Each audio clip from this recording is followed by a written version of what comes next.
Welcome to the Tech Sales Show, dedicated to making you a better seller. Recorded 4,827 miles across the Atlantic Ocean with Bobby Das from Houston, Texas, a father, husband, golfer, pilot, and tech seller. And Brian Evans, an expat in London, England, family man, 2X Ironman, and an ERP salesman. Both sharing tried and true sales strategies and providing free tools to make each week and campaign easier for you. They also answer your questions weekly. Now, here is Bobby and Brian. Hey, Bobby. What's up, Brian? We have the third and final episode of Stretch Projects. Today is all about their impact on our own career. So we're going to talk about a number of projects that we've taken on over the course of our years in tech sales. And we're going to give you some ideas as well as a deliverable of projects that you might consider taking on as well. Before we get into it, Bobby, I want to tease a couple of upcoming listeners' choices we have. We always talk about how meaningful it is for us to get feedback from listeners about what they want to hear. We love it. So one upcoming are lessons from a job hunt. So we had a listener that was going through a job hunt, going through a layoff process. We came across a great article written by John Van Geest, and he talks about his story. So we're going to break that down in a ton of different points. It's a great, well-written, great ideas, some things I really learned from it myself. So that will be up next. And then we also have a sales slump. So if you've been in the sales business for a long time, you know that whether it's a slump in performance or just a slump in creativity, it's tough. It can be tough sometimes. So this is going to be kind of a way for you to shake yourself out of that slump and get ready to rejoin the world. I think the Texas Rangers need to hear that episode and put more aligned to baseball. Yeah, I really miss baseball, but I'm going to be back in the States before too long, and I cannot wait to get in the rhythm of having the baseball game on in the background in the evening. Well, when you get back, I'll fly up and we'll go to a Astros-Rangers game together and love it. Drink a Miller Lite, since you probably haven't had one of those in about 2 years. I love it. I'm completely in. Yeah, I really miss the baseball. You just can't get sports. Like, I have the ESPN app, I get all the updates, but when the games start at 1 a.m. at night, you can't stay connected like you'd want to. But Brian, the NFL plays that one game every week in London now. Is that not good? I know. What happened last month? The Jaguars got arrested or threatened to be arrested here in London. Yeah, I didn't hear fantastic. that news here, but I'm sure you saw it. It was all over the front pages here. It was exciting news. Yeah. All right, so let's jump into it. Today is, like I said, it's the final episode for Stretch Projects, their impact on our own career and ideas for your stretch projects. So, Bobby, I thought we would start by hitting on a few of our own projects, talk about kind of the impact it had, maybe talk about what went well, what didn't go well, what you could have done better with it. Why don't we start with that? Sure. Why don't you take the first one? Okay. So, I'll start with a more of a medium type special assignment that I had. Okay. So there was a time where this was at Microsoft. I had a manager and then I had a general manager, and that general manager kind of had a forecasting goal, a way to consolidate really 4 managers' forecasts. We had tools. We were at the time actually using Siebel way back in the day, pre even Microsoft CRM. And was looking for a way to find a better way to consolidate it. So they were asking for volunteers to help. Obviously, this was one that I jumped on, and I offered to do it. And my offer wasn't so much building a tool or a spreadsheet, what I might have become known for later on, but it was building a way we could communicate better with our partners and our internal people. So at the end of the day, through a lot of interviewing and questions and what would make life easier, I came up with a naming convention. And I will bet, I would have bet for a few years after I left Microsoft, my naming convention was still being used. But you just couldn't come up with a naming convention and throw it over the fence and hope people used it. It had to be one that people had benefit from, that it benefited both internal people, the management team, and the partner community. And it became so simple and so short that we were able to identify the partner involved, the product line involved, the partner account manager responsible for it, and it was probably all less than 30 characters. And then that made everyone's export from Siebel really readable without 400 columns in that spreadsheet. And it did exactly what that leader was hoping to do, was streamline the forecasting process, meaning who's involved, who should I be talking to. A partner account manager could look at the forecast output in any format and filter based on that naming convention just on the opportunity name field and really cut it down to where it was just that one partner's forecast.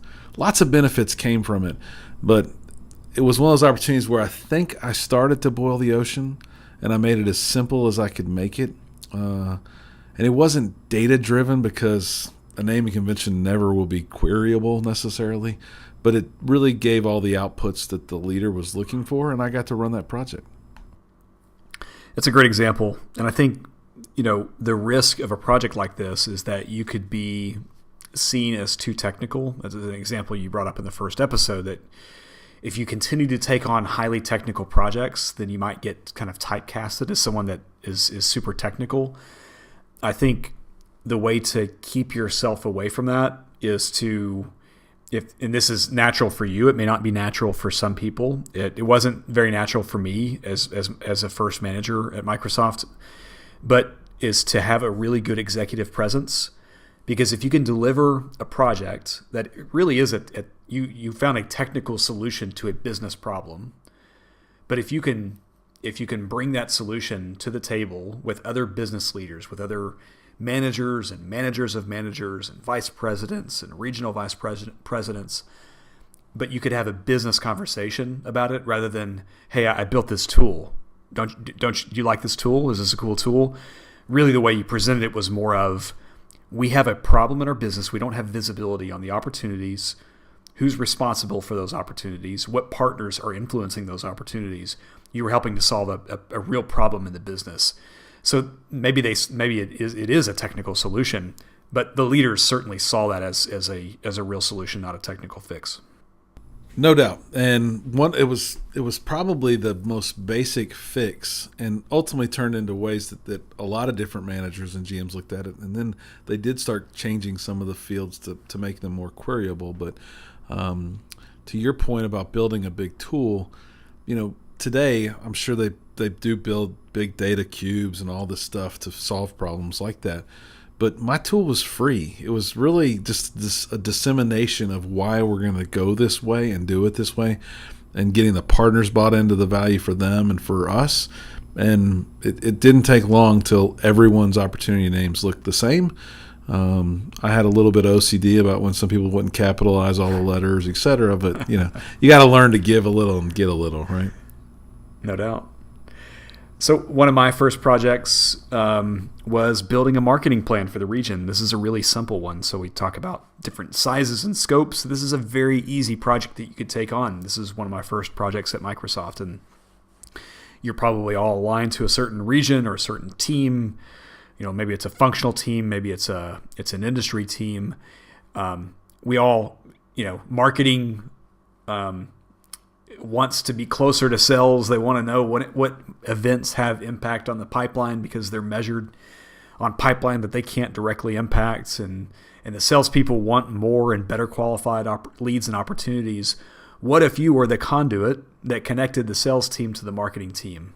And what if you were that person on the team that had a weekly update with the marketing manager to talk about what events would impact the business most? A follow-up and action plan. Marketing people get so frustrated because they hold these big events. The salespeople swore to them would be huge, game-changing marketing events that didn't generate any business, or the salespeople didn't follow up on the leads. What if you were that conduit between the sales team and the marketing team? And that was one of the first projects I took on, is because I felt like there was a little bit of misalignment in what our marketing team for the region was doing compared to what our sales team wanted to accomplish as a group. So I kind of took it upon myself to work hand in hand with that marketing person who is still running now big marketing operations at Microsoft. I think that highlights one of the things I didn't know very well early on in my career, Brian. was a job or a special project like that gets you so connected with other people that can influence and help you down the road, long term and short term, to make introductions with other people, and can sing your praises in meetings that you're not in. It's a good way to think about which special project you might take on to get that extra exposure. So another one that I did was actually a tool that we built, but it was extremely cost effective because it cost $0 to build. It was a lot of time between our close friend Jonathan Schwartz and I. I was sitting in my recliner one night working hard, probably on another special project, and I thought, golly, I'm wasting so much time. There's got to be an easier way. And I asked him if he could write a little bit of a what's called a VB script, a Visual Basic script back in those days, that would open multiple browsers for me in this new version of IE that was coming out. And he said, sure. And he sent it back I double-click icon, and I double-clicked it, and it opened those pages. And I said, well, could you write it to where I could enter this content, and then it would open up all these tabs? And we did, and we continued to expand this tool. We ultimately called it Quick Access. It was an internal tool that worked on internal websites where you could enter an agreement number, and it opened up every tool at Microsoft that an agreement number would be entered into, and then pull those pages up. It was a great tool. Lots of people fell in love with it. It was something so simple where we just solved a pain point of re-entering data and did it for the users that we got a lot of accolades. And I think he continued to develop it after I left Microsoft and was in use for many, many years after that. We have a tool called Quick Prep that will look very similar to Quick Access that opens up a lot of tools. If you haven't seen that, go to the TechSalesShow.com and go to our services page and check out Quick Prep. It'll do something very similar when you want to go see a customer if you enter their name and the person you're meeting with. But that tool was something very simple that solved solved the same problem. And I used to equate it to, it took me 3 minutes to get the data on one agreement because I had to go to 5 places and enter this data 5 times. And Quick Access, I could enter it once and click a button, it would all open up. I solved that same 5-minute problem for 60,000 sellers in North America, and the business knew I was saving them a fortune in people's time, right? And it wasn't very hard to explain that in my end-of-year review.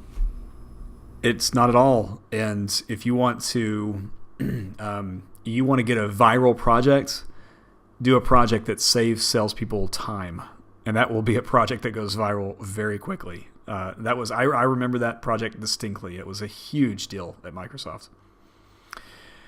I had a kind of a medium to big size one that I was a part of. I was first line manager. The team was performing well.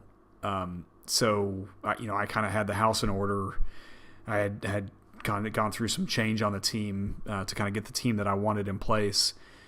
And there was this new process going down internally to restructure, what Microsoft called resegmentation at the time. So it's basically, some of these accounts are small accounts, some of these are medium-sized accounts, some of these are large accounts. We need to right-size the accounts and get the right team working on it at the right time. Well, Microsoft knew that I was good with tools. They knew I knew the systems really well. They knew I knew the territories really well. I'd been a long-time seller at the company at that time. So I spent a lot of time at corporate in Redmond helping to realign the account segmentation, not just for the region I was responsible for, but for nationally, and thinking through the loads that each manager would have and what the teams would look like. And it was an incredible opportunity. I think what I didn't do a good job of is I almost kind of took it for granted in a way, if that makes sense, Bobby. I just kind of did the job, and I didn't do a good job. We talk about kind of having, being a little shy about some things. I was probably pretty shy about that project, and I could have done a much better job when it came time for my annual review with my boss to talk more about that project and its impact on the culture and adjusted business at Microsoft.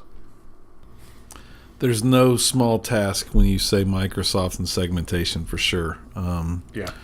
And if my memory serves me right, that was shortly after I left, and you spent quite a bit of time in Redmond on that stuff, and that's something for people to reflect on and think about through our experiences. if you're involved in that, get involved in that. Don't be shy and timid. Maybe is not the right word, but don't hold back. Go all in. Give it your all, and don't let those opportunities slip by. I had one that I'll share that might not have gone perfectly well. This was pre-Microsoft. I was a regional. I guess I was a regional services manager. So I had about 12 consultants that worked for me, all doing daily consulting. They were expected to be billable almost 95 or 100%. And we were making some acquisitions. We were trying to figure out, we were, I guess, headquartered in Houston. The money that was invested was in Houston. So a lot of the things were falling in Houston like that. And I was asked if I wanted to take on a role of kind of connecting all these offices. We had then acquired 7 other branches, but we all needed to share a similar infrastructure, similar emails.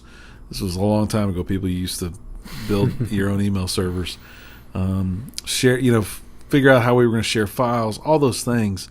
And it was a special project on top of my day job.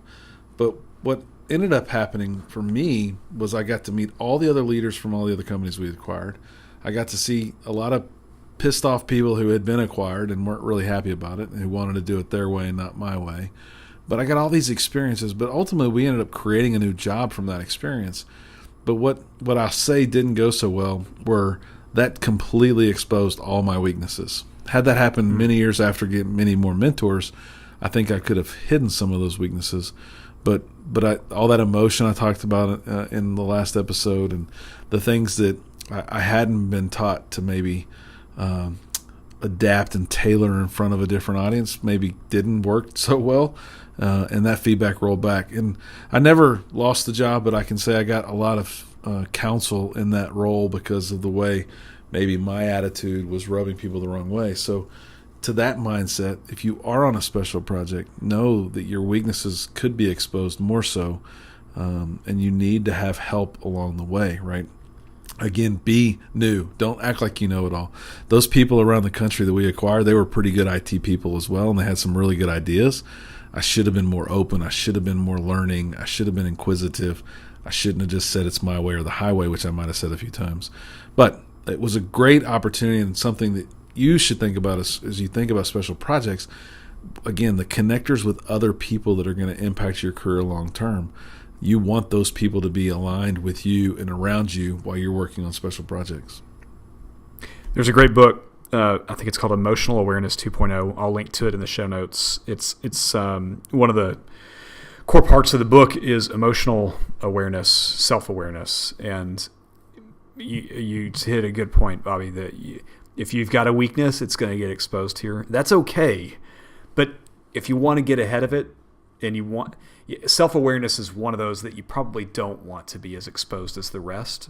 I'd say executive presence is another one that's on that list. So self-awareness, emotional intelligence, executive presence, these are things that you want to have in a relatively good position as it relates to taking on these special projects, because they will get exposed. And it's not impossible to make that part of your plan when you take on a special project, to say, I really want to work on this thing. I want to be pushed to these moments where I'm going to be emotional. I'm going to have a hard time listening to other people's thoughts and ideas. And warn these people, guide these people, help these people help me, right? That's what these projects are for, to take you to the next level, not just to give you more work.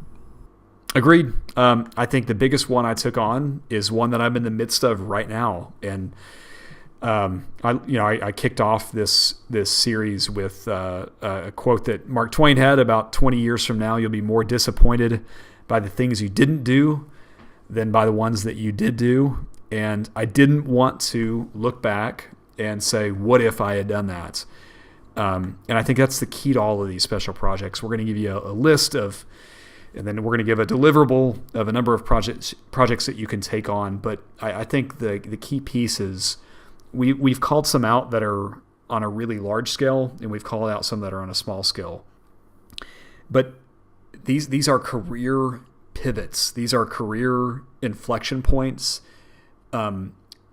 Unlike a great year. A salesperson always could have a great year. Not every year, of course. We don't always turn in a 200% of number kind of year.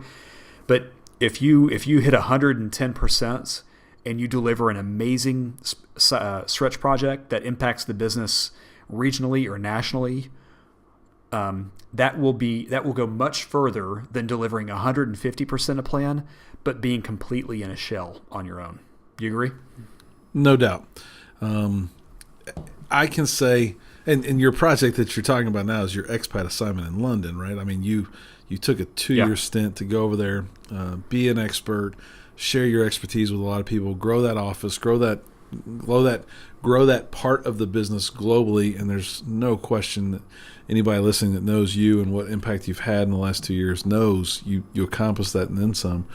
I unlike you, continue to wonder today what it would have been like if I would have taken on some of that mobility stuff. Early on, I wasn't mobile. I chose not to be mobile. I think we just me and my wife decided we weren't mobile. And it's something I really look back on and say, what if we would have done what the Evans family did, right? We had the chance to go overseas once, and we had the chance to just move to Nashville once. And both of those, neither one of those obviously happened. And I always kind of wonder what if. So if you're really not mobile, don't be mobile. But if you have any little flexibility, give it a shot. It's one I really, really regret. And I'm gonna wrap up the year with another listener's choice on the expat experience: the good, the bad, the ugly. It's hard. Don't get me wrong. It is a very difficult stretch project. I had dinner with my wife tonight, actually, ahead of us recording this series, and we were talking about, because this is coming to an end for me. I'm moving back to Texas here pretty soon, and we were just kind of laughing and talking about it over dinner and talking about, man, I hope we haven't ruined the kids. It's a scary thing. So it's not one to be taken lightly. Well, if anybody's ever seen any of your Facebook posts, I doubt you've ruined the kids. They've had a heck of an experience. And the flip side of that is I always think, man, what more would my kids have learned had I done either one of those and made a short move or made a move sometime? Just the culture and the different worlds. They only have one preview. They've both lived in the same house for their whole lives. So kudos to you. I'm sure it's had its ups and downs, but it'll be one you look back on and you'll remember a lot of the ups and probably not so many of the downs. Hopefully so. That's what they say. All right, so let's finish up this episode with we're going to highlight a few projects that you might consider taking on. This would be if you're most of these are kind of directed towards individual contributors, although they could it could be more for an M1 as well. And this will also have a link on our website. So go to TechSalesShow and you'll find in our show notes the latest deliverable for this as well. So Bobby, I'm going to take the first one, and I kind of think of these in a few different categories, and you'll see this in the deliverable. This is more around kind of building competencies for interpersonal skills. So whether you're trying to be more outgoing, whether you're trying to get that first M1 job, it's going to be about kind of expanding beyond your own day job, your own working alone. So these are going to kind of be more interpersonal than anything else. And you called this one out early on. It's leading a team meeting. That's an easy thing, right? But there's process, there's thought that goes into it. There's an agenda that the manager has for each one of these meetings. It's no small task, and it's something that you want to do a lot of preparation for, because for your manager, it may be second nature for him or her to run this meeting, but they've done it 50 times ahead of time. You've not done it once. So put the effort, put the time into it, and deliver a great team meeting. No doubt. And if anyone ever solves how to run a really effective team meeting, they'll be rich beyond their wildest dreams, because that book would sell millions of copies, and every manager would follow it if you could just break the code. So do your prep and be ready. The next one that I'll bring up is another, again, we'll call this one on the smaller scale, but could have career-lasting impacts, and that's become a mentor to a new employee. We've all been there.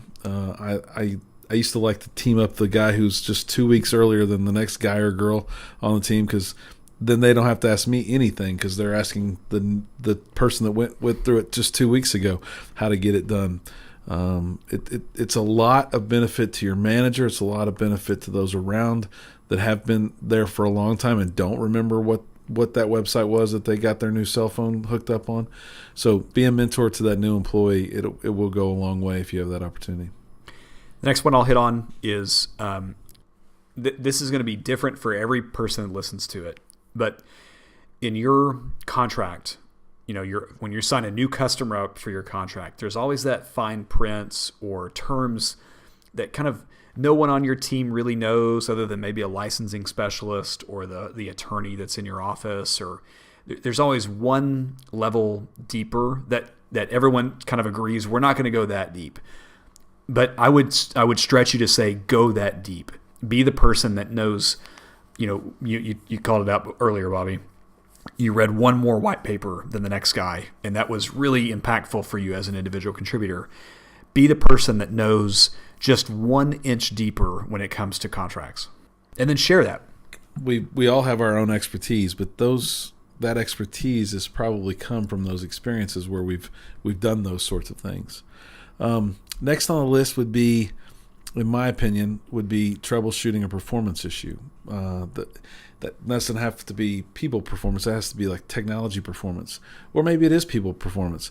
Find a problem and then take on the work around solving that problem. That'll benefit the team. That'll benefit your manager, probably your manager's manager, get you a lot of exposure. I know everyone listening can pick a problem, whether it be technology-based or people-based or team-based, to go out and solve. And I love this one. Delegate 2 tasks to a peer and ask him or her to delegate 2 tasks to you. The reason I like this is not because not because you're doing this awkward thing of switching roles or switching jobs, but isn't it interesting to Bobby, this happens with us all the time. Like we'll have kind of a general idea that you and I will be talking about, and one of us will say, okay, I'll own that. And then we come back to each other a week later, and it comes back, and it's like, wow, I didn't even think about it from that perspective. And it's kind of I don't know, it's just kind of this creative approach that someone else takes that you don't think of that I think kind of expands the way you operate.